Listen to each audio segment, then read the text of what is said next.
Hello everyone, welcome to bullet lecture series. आणि आजचा topic आहे circular motion. Circular motion board point of व्ह्यूनी 5 मार्क्सला होता. सो CETमध्ये we can expect 2 questions from this lesson. कधी कधी 3 प्रश्न पण विचारू शकतात. So let's start with the topic. Circular मोशनमध्ये सगळ्यात बेसिक तुम्हाला माहिती पाहिजे लिनियर मोशन आणि सर्क्युलर मोशनमध्ये अँग्युलर मोशनबद्दल आपण स्टडी चालू करतो. सो लिनियर मोशनमध्ये 11वीतच आपण शिकलोय डिस्प्लेसमेंट, वेलॉसिटी आणि ॲक्सिलरेशन. तसं अँग्युलरमध्ये पण डिस्प्लेसमेंट, वेलॉसिटी, ॲक्सिलरेशन असतं. फक्त हे अँग्युलर असतं. Angular displacement, angular velocity, angular acceleration. Remember, linear displacement मीटरमध्ये मोजली जाते. अँग्युलर डिस्प्लेसमेंट ही रेडियनमध्ये मोजली जाते. अँगल आहे तो. लिनियर वेलॉसिटी मीटर पर सेकंड स्क्वेअर सेकंडमध्ये, मीटर पर सेकंडमध्ये. अँग्युलर वेलॉसिटी रेडियन पर सेकंडमध्ये. आणि मीटर पर सेकंड स्क्वेअरमध्ये ॲक्सिलरेशन आणि इथे अँग्युलर ॲक्सिलरेशन रेडियन पर सेकंड स्क्वेअरमध्ये. लिनियर डिस्प्लेसमेंट आणि अँग्युलर डिस्प्लेसमेंटमध्ये रिलेशन असं आहे S = r θ. सो अँग्युलरला आरने मल्टिप्लाय केलं की तो लिनियर बनतो. सो आरला ओमेगाला मल्टिप्लाय केलं तर V मिळणार आहे, आरला अल्फाला मल्टिप्लाय केलं तर A मिळणार आहे. फक्त एक गोष्ट लक्षात ठेवायची, इथे जे ॲक्सिलरेशन आहे ते टँजेन्शियल ॲक्सिलरेशन आहे. Okay, so these are the relation. V = r omega, S = r θ, at = r alpha.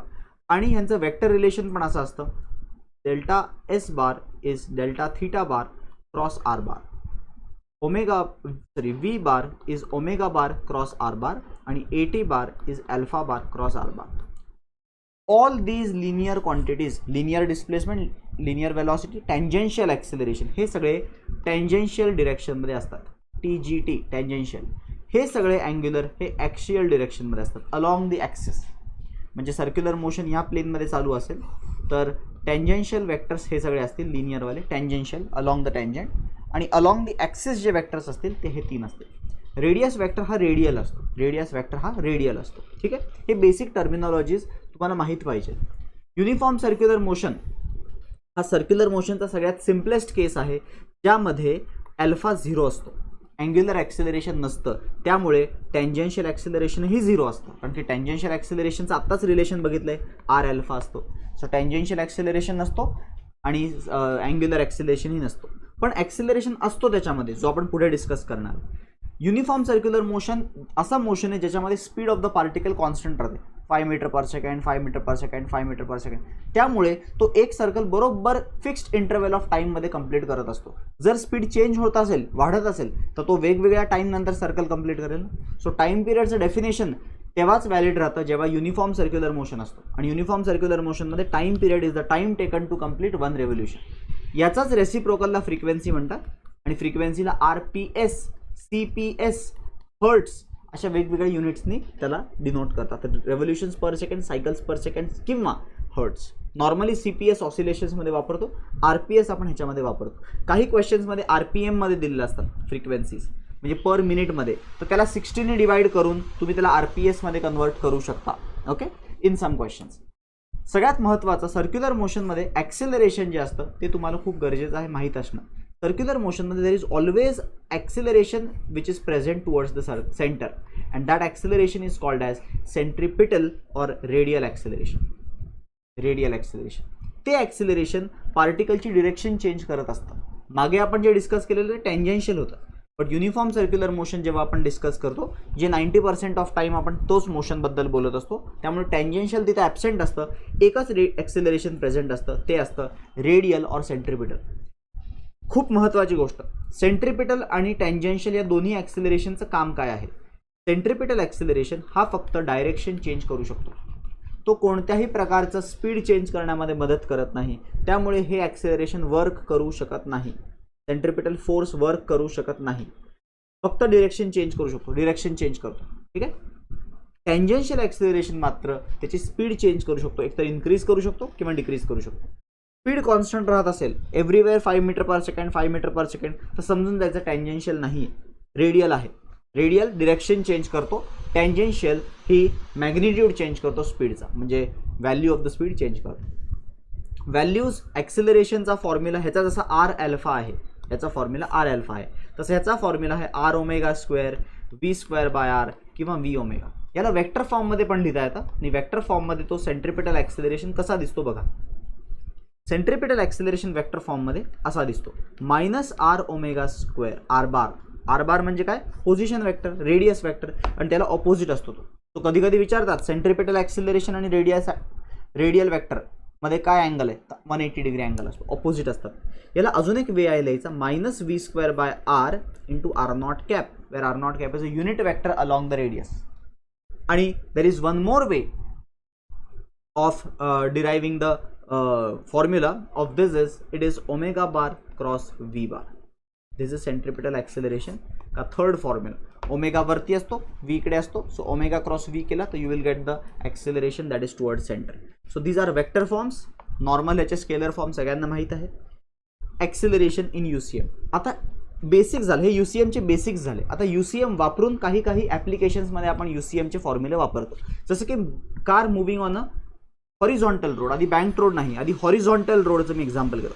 Horizontal रोडवरती जेव्हा कार मूव्ह करते त्यावेळेला त्याला मॅक्सिमम नो स्किड नाही झाली पाहिजे, कार सटकून नाही गेला पाहिजे, ह्याच्यासाठी फॉर्म्युला असतो μRG. ही मॅक्सिमम सेफ स्पीड आहे स्किडिंगसाठी. कार शुड नॉट स्किड, सटकून नाही जायला पाहिजे, त्यासाठी ही मॅक्सिमम स्पीड आहे. कारण की कोण सेंट्रिपेटल फोर्स प्रोव्हाइड करत असतं, तर फ्रिक्शन प्रोव्हाइड करत असतो सेंट्रिपेटल फोर्स. ग्राउंड आणि टायरमधलं friction is providing centripetal force. But friction हा रिलायबल नसतो, त्यामुळे आपण एक वेगळा मेथड वापरतो, त्याला म्हणतात बँकिंग ऑफ रोड. आपण रोडला बँक करून टाकतो, म्हणजे असं एक लेवल बाहेरची साईड वरती घेतो, त्यामुळे कारच्या नॉर्मल रिॲक्शनचाच साईन कॉम्पोनंट आपल्याला आता सेंट्रिपेटल फोर्स प्रोव्हाइड करतो. आणि अशा रोडवरून जाताना मॅक्सिमम स्पीड जी असते ज्यावरून आपण जाऊ शकतो is √RG μ + tan θ upon 1 - μ tan θ. हा फॉर्म्युला आहे. याच्यामध्ये बँकिंग आणि फ्रिक्शन दोन्ही कन्सिडर केलं आहे. कधी कधी तुम्हाला विचारतात की ऑप्टिमम स्पीडनी जायचं आहे आपल्याला, म्हणजे मॅक्सिममनी नाही जायचं आहे, बट आपला प्रयत्न हा पाहिजे की कारचा वेअर अँड टेअर, टायर्सचा वेअर अँड टेअर कमीत कमी झाला पाहिजे आणि मॅक्सिमम स्पीडने जायचं आहे. तर आपण तिथे फ्रिक्शन अज्युम करत नाही, आपण फक्त थीटा, म्हणजे आपण फक्त कशामुळे, तर अँगल ऑफ बँकिंगमुळे फास्टेस्ट किती जाऊ शकतो, तर हे फास्टेस्ट अँगल ऑफ बँकिंगने जाऊ शकतो. तर ह्या स्पीडला ऑप्टिमम स्पीड म्हणतात. This is maximum speed, this is optimum speed आणि नो स्किडिंग कंडिशन. हॉरिझॉन्टल रोडसाठी पहिला फॉर्म्युला आहे. कोनिकल पेंडुलमवरती खूप सारे प्रश्न विचारले जातात. तुम्हाला माहीत पाहिजे कोनिकल पेंडुलममध्ये लेंथ ऑफ द पेंडुलम असते. आपण त्याला डिस्प्लेस केलं समजा अँगल थीटानी, तर लेंथ अजून एलच राहणार आहे, आणि त्याला हॉरिझॉन्टल वेलॉसिटी दिली तर तो हॉरिझॉन्टल सर्कलमध्ये फिरतो. तर त्याची वेलॉसिटी काय असते, पहिला formula √RG tan θ. Same banking of road सारखाच फॉर्म्युला सेम. इथे R काय आहे, R हा रेडियस आहे, R रेडियस आहे. त्याच्यानंतर तुम्हाला विचारतील टेन्शन किती आहे स्ट्रिंगमध्ये, खूप महत्त्वाचा टेन्शनचा फॉर्म्युला लक्षात ठेवा, mg sec θ. PYQ मध्ये विचारला आहे 2011च्या CET मध्ये की कधी कधी सेक थीटा देणार नाही, तुम्हाला म्हणतील ही आहे H, ही आहे L, ही आहे R. सो याचा दुसरा व्हर्जन काय येईल, mg sec θ काय असतो रे, ॲडजेसंट साईड अपॉन हायपोटेनियस तर कॉस असतो. So hypotenuse divided by adjacent, adjacent H आहे, पण उत्तर H मध्ये नव्हतं, उत्तर R आणि L मध्ये होतं. त्याला मी असं लिहू शकतो पायथागोरस थिअरम वापरून L² - R². असा ऑप्शन होता त्या क्वेश्चनमध्ये. टेन्शनचा हा एक फॉर्म्युला आहे, mg sec θ, एवढाच लक्षात ठेवा तुम्ही. सेंट्रिपेटल फोर्स कधी कधी विचारते, centripetal force mg tan θ formula आहे त्याचा. मग tan θला पण या ट्रायंगलवरनं काही पण कन्वर्ट करू शकतो आपण, R/H वगैरे वगैरे काही पण करू शकतो, जसं की मी दाखवतो करून तुम्हाला. mg R/√L² - R². हा झाला सेंट्रिपेटल फोर्सचा फॉर्म, असं विचारू शकतात. आणि लास्ट आहे टाईम पिरियड. टाईम पिरियडचा फॉर्म्युला फेमस आहे 2π√L cos θ/g. याच्यामध्ये काही व्हेरिएशन नाही आहे, जास्तीत जास्त व्हेरिएशन जे आहे ते आहे h/g. L cos θ हाईट असते, सस्पेन्शन पॉईंटपासून हाईट. ओके, कोनिकल पेंडुलममध्ये या फॉर्म्युले सगळे फॉर्म्युले तुम्हाला माहिती पाहिजे, क्वेश्चन विचारू शकतो. Coin placed on a disc, directly तर बुकमध्ये नाही दिले, बट प्रश्न विचारतात त्याच्यावरती की एका डिस्कवरती एक कॉइन ठेवला आहे तर तो सटकून जाण्यासाठी काय कंडिशन आहे, तुम्हाला माहिती आहे. सेंट्रिफ्युगल फोर्स mR², R म्हणजे त्याचं distance from the center is equal to कोण प्रोव्हाइड करतात, μmg. त्यामुळे तो सटकून जाण्यासाठी काय ओमेगा लागणार आहे, तर कधी कधी विचारू शकतात ओमेगा लागणार आहे √μg/r. Don't learn this formula, learn this concept की कोण सेंट्रिपेटल फोर्स प्रोव्हाइड करताय, तर हा. ठीक आहे. आता vertical circular motion, but before we start doing vertical circular motion, एकदा फक्त मला एक वर्टिकल वॉल सिलेंडरमध्ये, जर सिलेंडर ओमेगाने फिरत असेल आणि इथे एक ब्लॉक ठेवला आहे, तर हा ब्लॉक तिथे खाली नाही पडणार. आयडियली समजा हा सिलेंडर फिरत नसता, स्टेशनरी सिलेंडरवरती मी असा एक ब्लॉक ठेवला, तर आयडियली तो खाली पडला पाहिजे mg मुळे. बट जर सिलेंडर फिरत असेल तर तो पडणार नाही, कारण की आता त्याला प्रेसिंग फोर्स कोण प्रेस करते त्याला वॉलवरती, तर mr⍵² सेंट्रीफ्युगल फोर्स त्याला प्रेस करतोय. त्यामुळे नॉर्मल रिॲक्शन किती आहे mr⍵². आणि ह्या नॉर्मल रिॲक्शनचा फ्रिक्शनल फोर्सचा कॉम्पोनंट जो वरती असेल, कारण की ब्लॉक खाली पडण्याच्या इच्छेत, ब्लॉक खाली पडण्याच्या तयारीत आहे. सो μmr⍵² हा झाला फ्रिक्शनल फोर्स. जोपर्यंत μmr⍵² हा mgला बॅलन्स करतोय तोपर्यंत ब्लॉक काही खाली पडणार नाही. ही कंडिशन माहीत पाहिजे. टेक्स्टबुक मधला सॉल्ड एक्झाम्पल आहे, याच्यावरती सीईटीचा प्रश्न विचारू शकता. Vertical circular motion is a motion of a particle, ज्यामध्ये पार्टिकल स्ट्रिंगला अटॅच्ड आहे आणि त्याला आपण वर्टिकल सर्कलमध्ये वर्ल करतो. आता त्याच्यासाठी आपण खालून काही वेलॉसिटी दिली की तो जाऊन स्लॅक होईल, तर आपण किती स्पीड दिली की तो कुठेच स्लॅक नाही होणार, अख्खा सर्कल कंप्लीट करेल. तर त्याच्या स्पीड्स लर्न करा तुम्ही.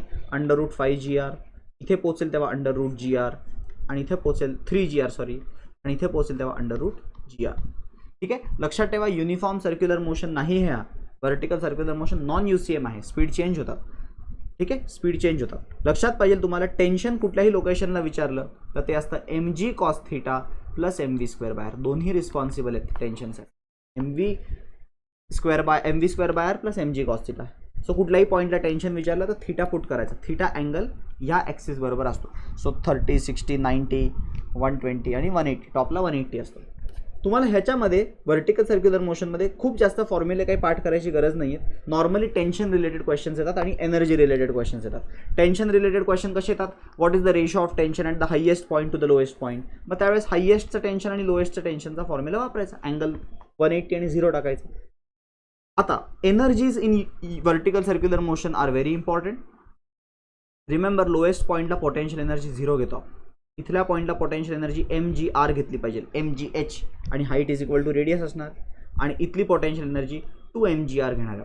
बट कायनेटिक एनर्जी वेरी करते. But throughout the motion kinetic plus potential remains constant. Total energy constant राहते. Always remember, total energy is constant. Okay, energies in SHM हा एक important point आहे. या लेसनमध्ये easy questions normally विचारले जातात. आणि yes, कायनेमॅटिकल equation last point आहे की आपण आपल्याला माहिती आहेत लिनियरचे कायनेमॅटिकल इक्वेशन्स. पहिला v² u² 2as, s is equal to ut plus half at². तसेच अँग्युलरमध्ये आपण कायनेमॅटिकल इक्वेशन्स लिहू शकतो. Omega final is equal to omega initial plus alpha T. Omega final square is omega initial square plus 2 alpha theta, आणि theta is equal to omega initial T plus half alpha t². Kinematical. But चौथा kinematical equation खूप महत्त्वाचा आहे, that is s is equal to average speed into time. What is average angular velocity, omega initial plus omega final by 2 into t. याच्यावरून नीट बघा, मी दोन्ही साईडला 2π ने डिवाइड केलं ना, तर मला θ/2π मिळेल. इथे 2π ने डिवाइड केलं तर ओमेगा इनिशियल काय बनेल, फ्रिक्वेन्सी इनिशियल बनेल ni, प्लस ओमेगा फायनलला 2π ने डिवाइड केलं तर मला फ्रिक्वेन्सी फायनल मिळेल अपॉन 2 इंटू टी. आणि हे काय प्रकार आहे, हा अँग्युलर डिस्प्लेसमेंट अपॉन 2π आहे. This is nothing but number of revolutions. खूप सारे प्रश्न विचारले जातात, जनरली मुलांना टाईम लागतो सॉल्व्ह करायला. असा प्रश्न असतो, आधी पार्टिकल रिव्हॉल्व होतोय 5 हर्ट्सनी, आता रिव्हॉल्व होतोय तो 15 हर्ट्सनी. 5 हर्ट्सपासून 15 हर्ट्स त्याची फ्रिक्वेन्सी वाढली, 10 सेकंडमध्ये वाढली, तर त्यांनी किती रेव्होल्युशन्स केले एवढ्या टाईममध्ये. तर तुम्ही काढत बसाल कायनेमॅटिकल इक्वेशन कोणता वापरू, पण डायरेक्टली शॉर्टकट आहे. Number of revolutions is frequency initial, frequency final by 2 into time.